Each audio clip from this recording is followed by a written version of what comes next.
Salut les footeux, aujourd'hui on parlait du groupe de la France, le groupe de la chatte, France, Australie, Pérou, Danemark.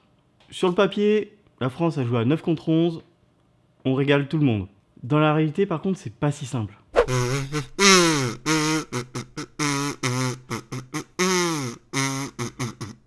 La France, la patrie, l'équipe nationale, l'équipe bling bling. On se prend des punchlines des autres entraîneurs des autres équipes et c'est à raison. Cette équipe sur le papier a les meilleures individualités du monde.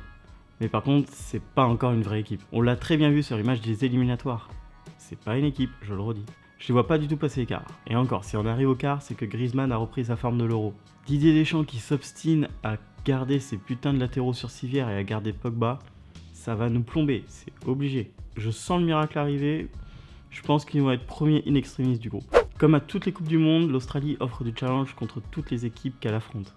En plus, pendant ces matchs de préparation, elle était pas si dégueu. Tim Cahill, même à 38 ans, il peut te planter un but venu d'ailleurs. Je pense qu'elle finira 3ème ex-aequo. L'équipe du Pérou, c'est un peu l'inconnu du groupe. C'est-à-dire qu'elle a fait 16 matchs sans défaite sur les 16 derniers matchs. En éliminatoire, elle a fait match nul contre l'Argentine et la Colombie. Dernièrement, elle a gagné contre l'Uruguay, l'Islande et la Croatie. C'est quand même pas moche comme tableau de chasse. Au niveau des joueurs connus, on retrouve Farfan, l'ancien phénomène du PSV.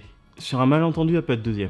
En parlant de malentendu, voici le Danemark. Les mecs ont gagné l'Euro 1992, mais on sait toujours pas comment.